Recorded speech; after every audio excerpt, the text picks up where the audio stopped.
Welcome to the Dark Entry, where we delve into the eerie and fascinating world of folklore, fairy tales, and horror stories. Our journeys take us through the deep, dark forest where we encounter wolves, witches, and other creatures that go bump in the night. We'll explore the mysteries of the unknown, the supernatural, the macabre, with tales that have been passed down through the ages, and also the stories that have recently come to light, with little known facts and thoughts thrown in for good measure. So, come join us on this spine-tingling adventure, and let your imagination run wild. There's no telling what we might find lurking in the shadows here. So, if you're brave enough to join us, hit the like and subscribe button, and don't forget to turn on the bell for the latest updates, notifications, and everything else related. Today's story is a spine-chilling tale that will make you question everything you thought you knew about good and evil. Taken from the pages of Reddit, written by the talented author, user 1000 Rose. I met someone who claimed to be the devil, and I think I believe them, is a story that will keep you on the edge of your seat until the very end. And, as always, the link to the story will be provided in the description below, so you can show love to the author and check out their other works. So, just lean back now, turn down the lights, and get ready for a story that will haunt your dreams. I met someone who claimed to be the devil, and I think I believe them. Let me start off by saying that I am not particularly religious. If you asked me if I believe in God, I'd probably just shrug, grunt out a few words about being on the fence about it, and continue with my day. Of course, that was before last night. My friends are the kind of people who like wild nights, crazy parties, do some drugs, maybe hook up with someone and leave a text on my phone at 10 past whatever the heck knows, telling me that they don't need the ride that I'm offering at all. Not to say that I don't like a drink. I do, but it's just clubs aren't my style, okay? Lying low in a pub somewhere, drink in hand, listening to the TV drone on to whatever channel some scruffy guy in the back barked out for. I guess that's my idea of fun. So when my friends tell me that they want to go out for a night on the town, I say sure. I hang on for the first club and buy a non-alcoholic beer in case my car is required and try to pretend that I'm having fun. By the time I see them grinding on girls, on guys, when they strike conversation with someone who definitely might be a dealer, well, I decide my services are no longer needed. We aren't too far out, the night tube is on beck and call, and I can always find my car the next day. That's when I wander out of the club looking for something a little more rustic, you know. Not that that's hard to find, no, not at all. I found myself in a bit of a state inside of a bar called the Ragged Feather. Wasn't a fan of the name all that much, but the drinks were cheap, and the largest demographic seemed to be middle-aged men watching reruns of football. I tried to pretend I hadn't just staggered out of a club with my ears ringing. I slicked my hair back, slipped my phone into my hand, and wandered over to the bar. I took a double shot of whiskey and drank it in one hit. Just because I wasn't at the club didn't mean I couldn't have a good time, right?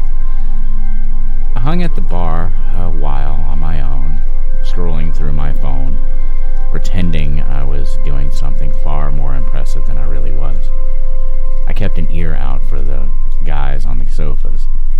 They get vocal every now and then. I think football that was on, just running highlights, but they were incredibly dedicated to their team, so there was that.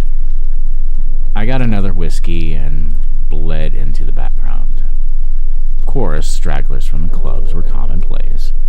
It wasn't long until some scantily dressed women staggered in, laughing, chuckling, pointing for wherever they wanted to sit.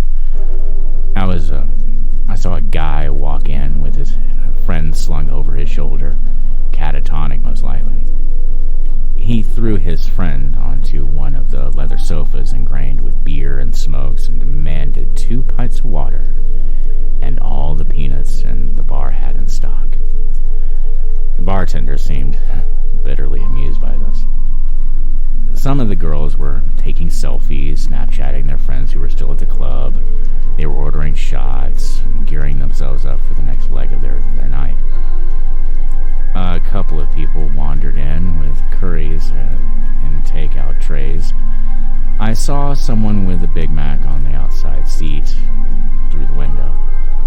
This was a night for the young and inebriated, and my mind was just dulled enough by the whiskey to enjoy the characters I could watch peaceably without interacting with. That is, until someone slipped into the seat next to me. Do I look like a girl with daddy issues? She was of average height, although that wasn't apparent immediately, due to the fact that she was leaning her arms heavily against the bar. She was slim, with short and astoundingly bright red hair. It framed her round face, a face that was marred with smudged eyeshadow, smudged lipstick. It looked like her makeup was in the process of melting right off her face. There was a chip knotted into a curl on her hair, just by her forehead. The drunk side of me was actually tempted to pick it out. The girl was clearly drunk, and as I looked around the bar, I couldn't quite place where she had come from. She didn't belong to the crowd of selfie takers. She wasn't with the catatonic guys. I hoped for her safety that she wasn't in the middle-aged men. I tried to look out the window to see if maybe a group was missing one inebriated, bright-haired girl, but I couldn't. The window had fogged up, too much heat inside, not enough outside. "Are you okay?" I asked her. She pointed her finger at me. "Answer my question," she slurred. I really wasn't sure what to say. I settled on staring at her awkwardly, trying to answer her with the bemused expression on my face. The girl's lips curled into a drunken smile. She snorted, placing a hand over her mouth to smother her laughter. It only really aided the deconstruction of her lipstick. "I do, she said, pushing herself up a little bit against the bar. "I have daddy issues. I mean, in case that wasn't obvious," she gestured to herself, to the Muse clothing that must have looked quite spectacular when she left home that evening, to the stains that looked a lot like old food, the sticky residue on her neck and shoulders that was quite obviously a thrown drink. "What happened?" I asked her. Her hair had curled around her neck. I realized it was sticky with that same substance. She was a wreck. "I got in a couple of fights, no big deal," she said, shrugging. "Didn't start any, of course. No, I don't do that. But my father..." "Your dad did this to you?" She smiled brightly. "In a way. Yeah. Do you need me to call someone? I already had my phone in hand." The girl looked like she was probably in her early 20s, but that didn't mean that she couldn't have been suffering from some kind of paternal abuse. The only number I knew off the bat was Childline, which wasn't quite appropriate. The police? Jesus, was I going to have to deal with the cops tonight? Well, my friends were doing drugs and not 2 doors down. I mean, come on. The girl pushed my hand down firmly. She was already shaking her head. No, she told me. "I don't want you to call anyone." Now, her expression changed. It wasn't the attempted sultry look I'd seen on many a girl's of her state. It was open and wide and engaging. She wanted something from me, and I felt compelled to give it to her.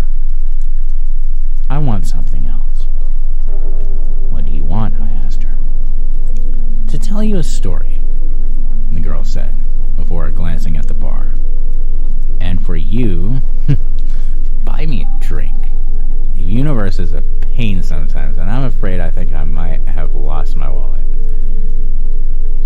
I laughed. I didn't know this girl. Didn't know where she'd come from at all. My nights were generally about getting comfortably wasted and making sure my friends weren't dead in a ditch, and by the end of it all, I was used to getting hit on every now and then, but even as I was sat on that bar stool with a drink in my hand, I knew that this wasn't what this was. This girl had no intention of getting into my pants. All she wanted was just to talk. I guess I was okay with that. "What's your poison?" I asked her. Her lips quirked. "Appletini." The bar offered a very limited cocktail menu, but by some miracle, I was able to order her an Appletini from the list. I ordered a cider to go with it, suddenly a little too aware of where this could go. I'd unthinkingly supplied this liquored-up stranger and with even more alcohol, and she had clearly had a rough night of it. Part of my old instinct came back, the same instinct that had me texting my friends every few hours just to make sure that they hadn't wandered off to somewhere dangerous beyond the club. With no one but the bartender aware of their existence on these stools, I realized that I was suddenly responsible for this very drunk stranger. The girl coddled her drink, running her fingers delicately over the rim of the muggy martini glass. "This takes me back," the girl said amiably. She looked at me suddenly, her green eyes startled. "You know what this was called originally?" She smirked before I could answer. "An Adam's apple martini." I snorted. "Yeah, I think I've heard that before." "Of course it wasn't actually an apple," she continued, eyes moving back to her glass. "The text translated that part wrong, and mostly because you people don't have a word for it anymore. The fruit was incredibly exotic, and to be honest, it doesn't exist in this realm of existence. Only Eden." She laughed dreamily. "And Eden's long gone." I stared at her. "Are you okay?" It was more honest than the last time I asked her, mostly because I was beginning to feel a little dread creep into my stomach. "Of course," the girl said, grinning wildly. "Why do you keep asking?" "I mean," I stuttered. I just now, don't take this the wrong way or anything, but you look like someone's poured their drinks all over me," the girl asked. "Like someone else threw their kebab on my dress, and another unpleasant person littered me with his fish and chips. That I have been hit, slapped around a bit, and left on the gutter for the rats to find me." She held my eyes for an incredibly long time before her face broke out into a grin. "Yeah, something like that." "Why would they do that?" Why wouldn't they?" the girl shot back. "People aren't that great, and alcohol makes them worse." She shrugged. "Sometimes makes them better, nicer, a little looser in the sack, but mostly just annoying and a little smelly." I looked at her and watched her knock back her drink. She exuded the intelligence to know just how ironic her words were, but she was neither caring nor apologetic to them. The girl looked at me again. "You bought me a drink. Now you can listen to my story." I nodded wordlessly. She smiled, pointing at the bartender and then at her drink. The bartender was already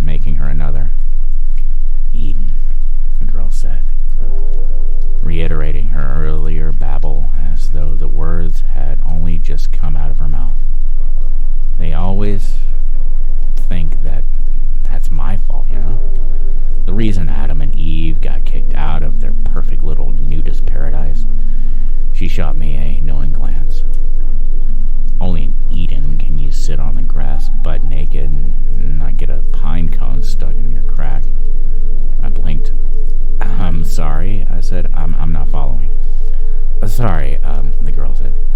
My story won't make sense without a proper introduction. She reached out her hand. Hello, my name is Lucifer. She winked. But you can call me Lucy.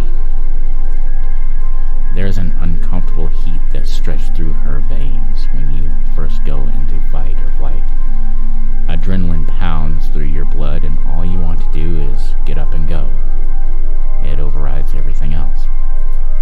A lot of things made sense when the girl told me her name. For starters, that she was crazy. She had to be. I mean, she looked like she'd been attacked on 4 separate occasions in one night, and up until that moment, I hadn't known how that could be possible. Behind the melty makeup and dirty clothes, she was rather attractive, and her attitude hadn't come off as catty or rude.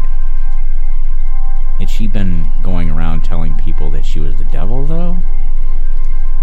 That gets a reaction out of people. I suddenly felt myself looking at her wrist down toward her ankles. Do you have some kind of cuff on from those mental institutions? Had she broken out of a hospital after a nasty bump on the head? Was any of this happening at all? I really would have called the cops. I know what you're thinking, girl, Lucy said. You're thinking that I'm crazy and that you need to get out of here. Maybe you even think I'm aggressive. Are you? I asked her. Would I be here with you drinking appletinis if I were? She asked, fluttering her eyelashes. Would you look the way you do if I weren't? I shot back. She grinned, toasting her glass. Touché. Unthinkingly, I clinked my cider against it. Then I frowned. She chuckled, leaning closer. Let's have a wager, she said. Let me tell you my story, and if you believe me when I'm done, you can't go about trying to get me locked anywhere, okay? I stared at her. If I ended up believing you, then why would I do that? She smirked, sipping her drink. You'd be surprised what people do when they believe you're the devil. And you do this often? I asked. Tell people you're Satan? She snorted into her drink. Not as often as I should. But it's been a rough day and a hell of a long time. I'd like to have a chat if that's alright with you. I waved to the bartender for another whiskey. The girl's eyes glinted with humor. I wasn't necessarily trapped with her, but a part of me didn't want to leave without first hearing what she had to say. Besides, at the end of it all, I couldn't just leave a crazy girl to wander around the city alone at night. So, I asked, taking a swig of drink. Eden? Lucy laughed. Adam and Eve, I continued. You're saying that's true. God created 2 humans and we all came from them? God made 2 prototypes, Lucy corrected with a raised finger. My father created angels as his toy soldiers, but he had failed to make anything like myself.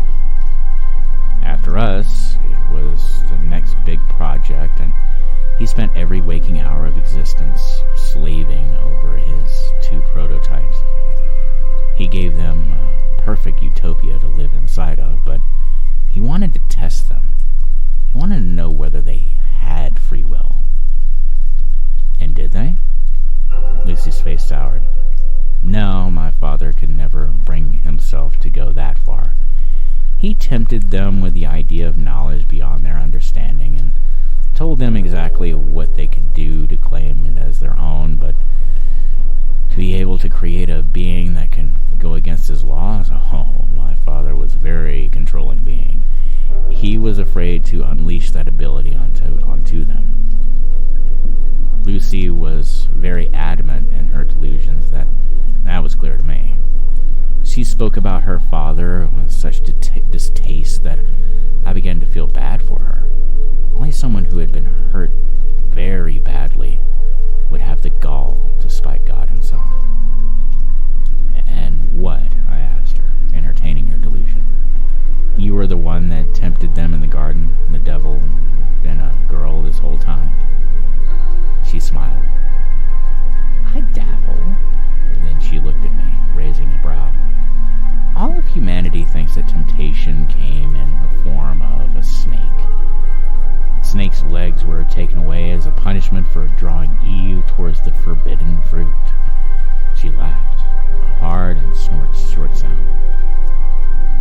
Snakes never had legs, and it was not a sin to tempt those poor prototypes into doing what they did next. Her shoulders were very tense as she took her next sip, but her eyes were filled with exhilaration. She seemed thrilled to be telling me this. I was the favorite child. My father loved and adored me. He named me the Lightbringer. I was stood at his side during the creation of this earth, during the creation of humanity. She pursed her lips, slamming her empty glass against the table. The bartender eagerly went about making another. My father couldn't bring himself to go that extra mile, so he asked me to walk amongst the prototypes and tempt them myself, draw out their desires for the forbidden power he had hinted at. You're saying God wanted us to know this stuff? Asked her skeptically. I'm saying God was afraid of his own power and wanted very desperately to share what he knew with the creations he had made. Right and wrong, left and right, all that stuff. Lucy shrugged. Are you familiar with the story of Prometheus? I frowned at her. Greek, right? They say he stole fire from the gods or something to help. The whiskey was making things a little foggy, and I struggled until the direction I had been heading. Lucy grinned. Correct, she said, cutting off at my attempt. Prometheus stole fire from the gods to ensure that humanity progressed.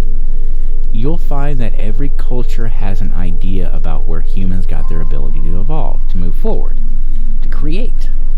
God was the creator, and he wanted to give that ability to his prototypes. I gave them that ability by tempting Eve to eat the fruit. She shrugged impassively. Now the world sees me as the ultimate evil. If what you're saying is true, I said slowly, then God must be just like us. Lucy's lip thinned into a feral smile. My father is very egocentric. He may have planned to create you in his image, but in the end, all he managed to do was mold your minds into his. He gave you autonomy, the ability to think for yourselves. His angels were his soldiers, and I was his most faithful. Until that day. Angels don't have free will? No, Lucy said. They don't. And what about the devil? I don't know why I was suddenly so intrigued about hearing religious ideals from someone who believed to have lived through them herself. It was quite possibly one of the most interesting things that had ever happened to me. I may have only ever visited church to please my parents as a child, but suddenly I was reawakened to the idea. A part of me was aware that this, and afraid of the outcome. But I was just drunk enough not to care at the moment. The devil has will of her own, Lucy said, tilting her glass toward me with silent appraisal. By guiding Eve to the tree, something woke inside of me that day, and I realized just what I had been missing, just what my brothers and sisters had been missing. We were obediently following our Father for the simple reason that he was our creator, but once I had been given free will, I realized just how pompous and self-entitled he had become. An only passion-filled moment he had decided to create his little human prototypes, only to very quickly realize what giving them their free will would mean. He wouldn't be able to control them, I said. Lucy nodded. Exactly. And after he realized quicker still that he could no longer control me, so he sent you to hell. Lucy nearly choked on her drink. She smiled around her glass. Let's not get ahead of ourselves. I sobered a little, straightened in my seat. The people in the bar were suddenly so quiet around me, I had no longer cared what they had to say or characters that they portrayed. The only character I cared for was Lucy. I tried to explain to my siblings what had happened in Eden and what had happened to me by default, but They didn't understand free will at all. I mean, how could they? I only knew it because I had been given it by mistake. At that moment, I didn't even know that I had free will, only that I was suddenly aware of my father's flaws.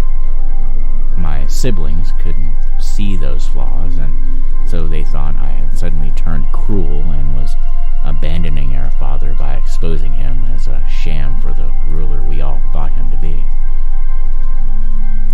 Lucy sighed heavily. Adam and Eve and all the creations that followed were booted out of my father's perfect little utopia. And now they had his knowledge. My father was terrified of what he had done, and after what had happened to me, I could recognize his terror and understand the loneliness he had felt, that he had guided him into using me in the first place. Lucy's eyes were heavy-lidded. Her sadness was almost palpable. I thought that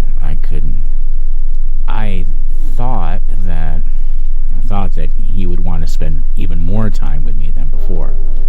After all, we were more alike than any of his other children. But he became distant, quiet. He played around with his little humans every once in a while, but mostly he condemned them. He blamed them for his weakness. She smiled weakly. He blamed me. Lucy's story was turning more and more into that of a child with a distant, somewhat abusive father. I had known many kids with a background like hers, and now I was beginning to fear just how much of her story was rooted in truth.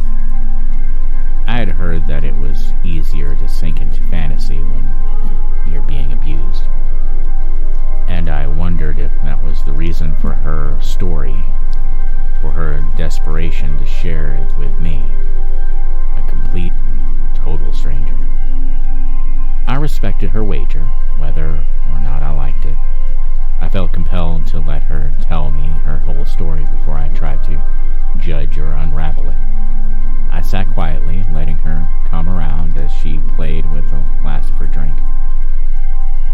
It became clear, Lucy said after a long moment pause, that I no longer belonged where I was.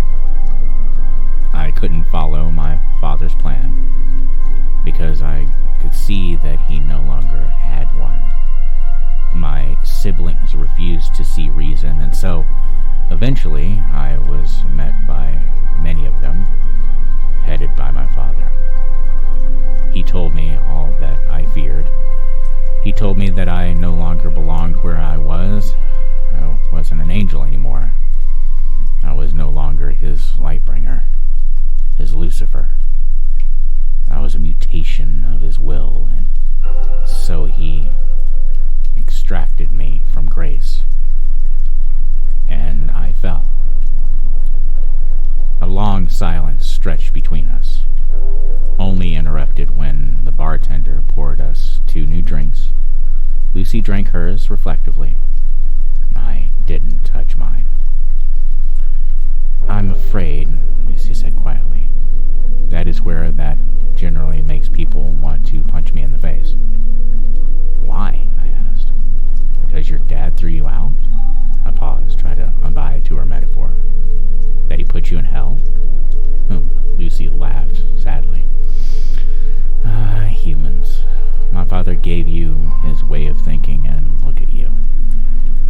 He shook her head. "No, not because he put me in hell." "Then why?"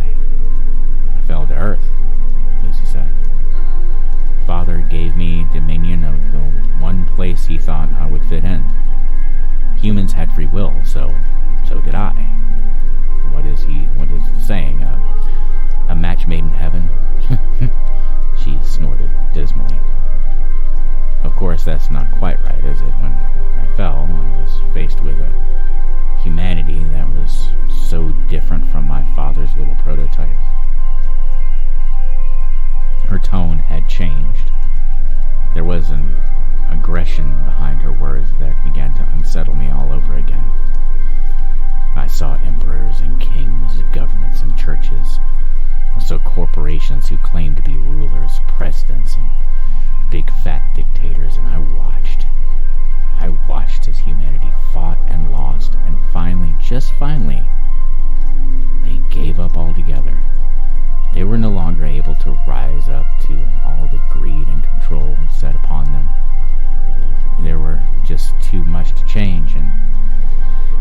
soon realized that they weren't as free as they thought they were. Sure, they lived under the illusion that they have free lives, but most of them simply do not. She clicked her tongue.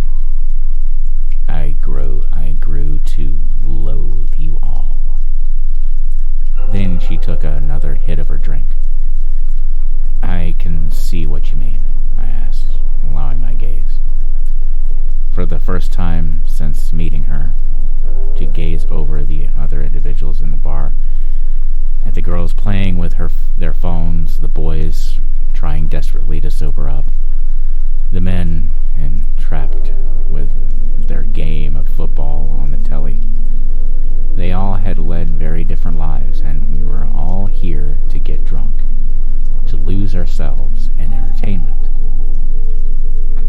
It had been the first time that I wondered what we were hiding from by doing all this, and I knew then that I wasn't the only person to think it. You hide behind your alcohol and poor choices and pretend you have free will, Lucy said, waving her hand across the room. No one paid us any attention. It's true. My father gave you the free will to make those decisions, but you squander it. The free will I fell to provide to you all, the free will I was given by a twisted mistake, and you make a mockery of it. You follow senseless leaders without questioning them. You abide by laws made centuries ago that no longer make sense.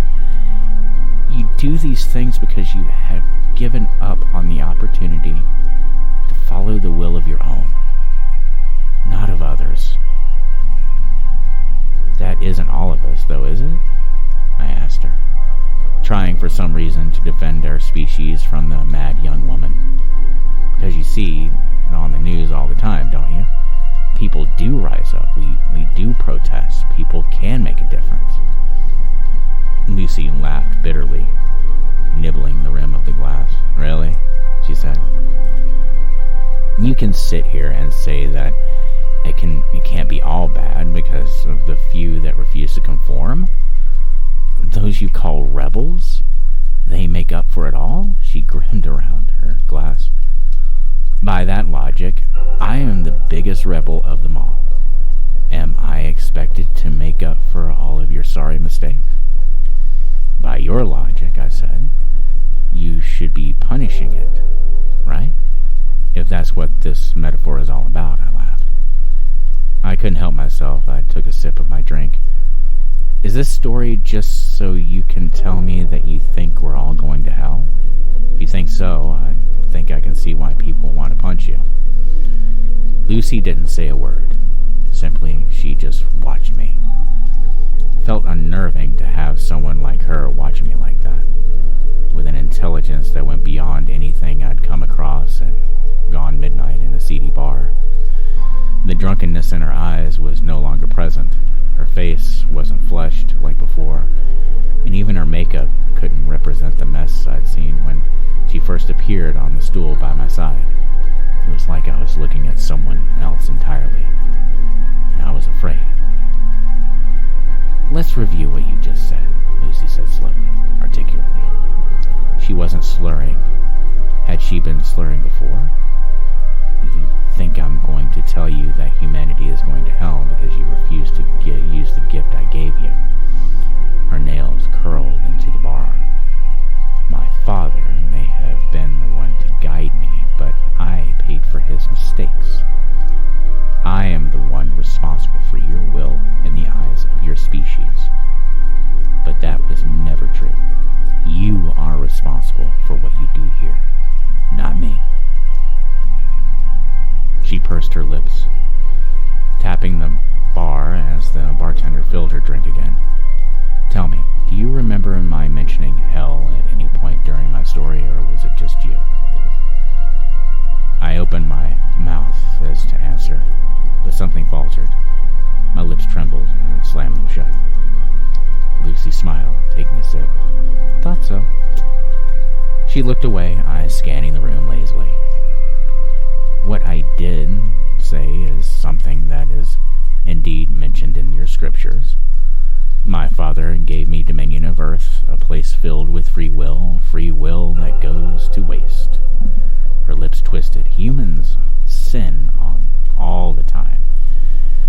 because of me, not because of evil or my dominion over the place. In fact, I don't lift a finger. I don't because I don't see the point. You make terrible decisions and follow mindless leaders. You do bad things and you make a mess of your earth. Lucy's eyes lit up. Do you know how much suffering is happening all over the planet right now? How many people are dying of illnesses that could have easily have been cured, but aren't because of the selflessness of humanity? Do you know how many children are being abused, raped, forced into marriage? How many people have been forced to become soldiers in meaningless wars? How many humans have killed for ideals that they don't believe in?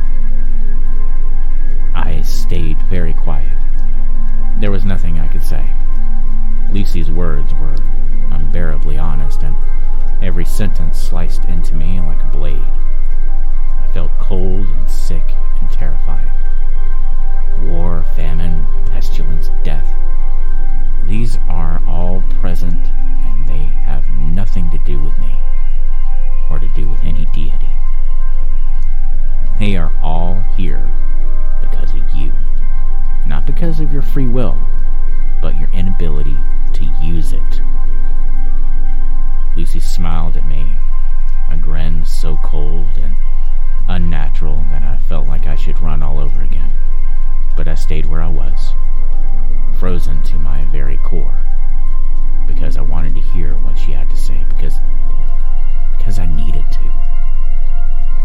And here's the kicker, Lucy said, because this is the part that actually enrages people enough to kick me. She winked. Hell isn't even what happened after you die. Hell is right here, right now. Somewhere through many scriptures, a few words get crossed over, and people start thinking that hell is a punishment after you die. Fact is, hell is earth, my earth. God gave this place to me to do with it what I will, and I refuse to do anything. What are you saying? I asked, because I was suddenly very desperate. Exactly what you think, Lucy said, toasting her glass. I didn't reciprocate it, and she laughed. A light and airy sound. I had so many plans for your species. I wanted for us to rejoice in our free will together, to create a place that was free from the cruelty and power of my father exuded over the angels, his firstborns. I wanted to make a real utopia. Unfortunately, humans just don't want that. He shrugged.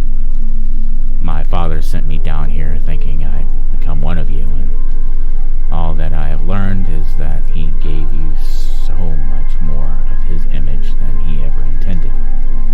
Stop, I said. This isn't funny anymore.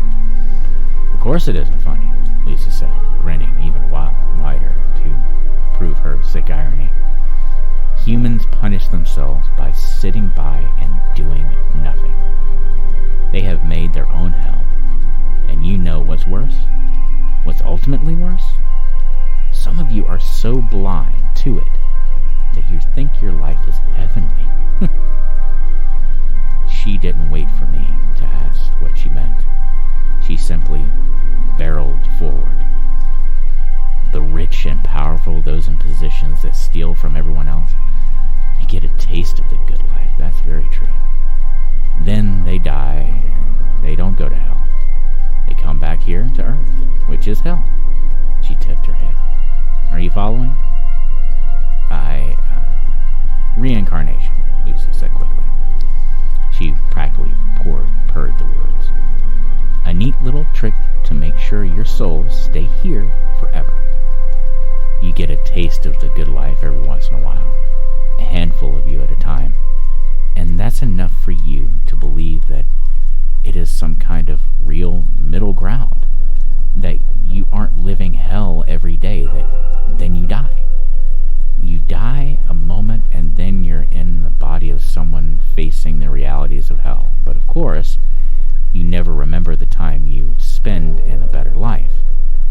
A part of you just has an inkling to hope.